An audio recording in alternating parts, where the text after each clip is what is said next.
सब तो पहला वाहिगुरू जी का खालसा वाहिगुरू जी की फतेह। जेकर वीरे तुसीं पहली बार आए हो तो चैनल नूं सबसक्राइब जरूर कर लो, बैल आइकन नूं दब लो ताकि साडीआं नवीआं वीडियो तुहाडे तक जल्दी पहुँच सकण ते वीडियो नूं लाइक जरूर कर दिओ। अज सिंपल परने की वीडियो लैके आए हैं जो कि आपां थोड़े समय दे विच जा सकते हैं। कई बार अपने लिए टाइम है जो घट हुंदा है। थल्ले जो बेस सजाएगा वो सिंपल जिस तरह कि आप केसां नूं बिछा के 50 बन लेने उस तरीके नाल अपने बेस है जो ये सजाउणा जो कि परना बन्नदे आपां तां उसदा एक पल्ला जो खिच के जिस तरीके नाल आप जिन्होंने उन्हीं वीडियो में दिखाया जा रहा है इस तरीके दे नाल ही अपन एक पल्ले दे विच कपड़ा पा के ते पहला लड़ थोड़ा मूँह विच फड़ के जो अपने लाउणा है जी। आप जल्दी दस्तार नहीं सजा सकते तां करके आप अज परने की वीडियो लेके आए कुछ वीरां दे कहण ते। ये परने की जो लेंथ है वीरे वो 3.5 मीटर है। परना बन्नण वेले अपने पूणियां जो नहीं करने दस्तार दी आपां इस नूं इसे तरह ही सजावांगे जिस तरह आप इनू वीडियो विच दिखाया जा रहा है। जिस तरह आपां नूं दस्तार है जो दुकान तो मिलती है इहदे विच कोई भी सियाउणा जो नहीं पाई हुई है 3.5 मीटर लंबा कपड़ा है।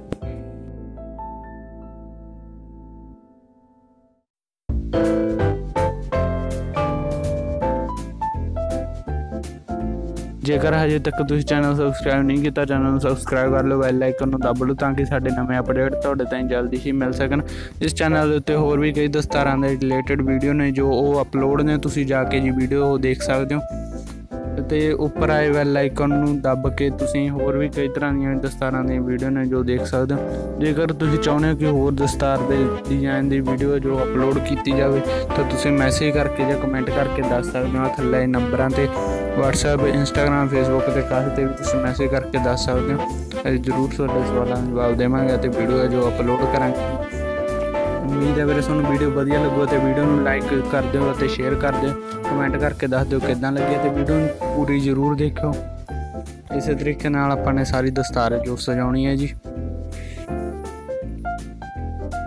आपां ने थोड़े थोड़े वट है जो पा लेने परने दे विच।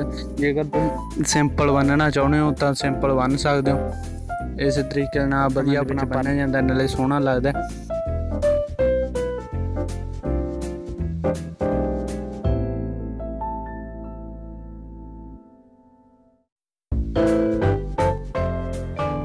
जो उपर थोड़े मोटे वट पैंदे हुंदे हन आपां ने उपरों कपड़ा खिच के वो क्लीयर कर देने हन।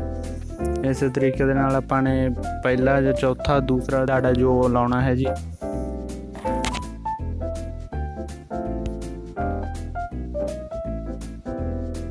उपर हाथ जरूर मार देना जिस तरीके नाल आपां दस्तार दे उपर थोड़ा थोड़ा हाथ मारते हैं। इस तरीके नाल की हुंदा उपरली कन्नी है जो शेप वाली वो वधिया बन जाती है जिहदे नाल परना अपना वधिया देखण ते वधिया लगन लग जांदा है।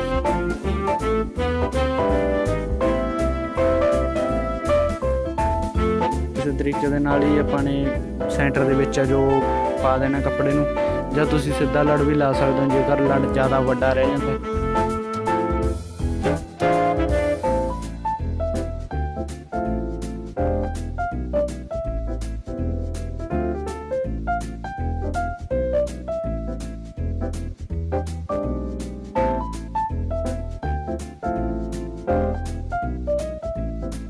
इस तरीके दे नाल आपां ने विचों दी कपड़ा कड्ढना ते कपड़ा कड्ढण तो बाद उहनूं एक बार जरूर दब देना है।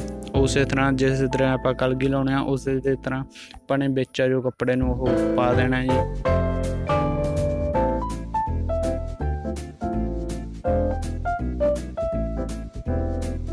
सेंटर दे विच आपां ने खिच्चण तो बाद बाज़ां दी वरतों दे नाल आपां ने कपड़ा जो विच पा देना है जी।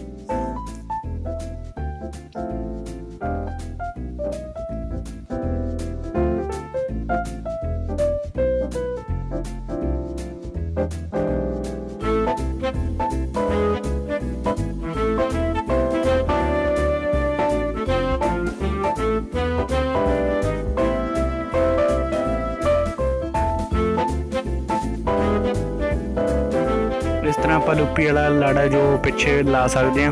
कई बार जो आप थोड़ा होंगे पिछों शेप है जो छोटी होंगी आप लाड़ा जो पिछे नहीं पकाना चाहते तो करके आप जो लड़ नूं इकट्ठा करके वो पिछे वाली साइड दे विच ही कपड़े नूं है जो पा सकते हैं जी। वाहिगुरू जी का खालसा वाहिगुरू जी की फतेह। मिलते हैं जी तुहानूं जल्दी अगली वीडियो दे विच। वीडियो देखने लई बहुत बहुत धन्नवाद।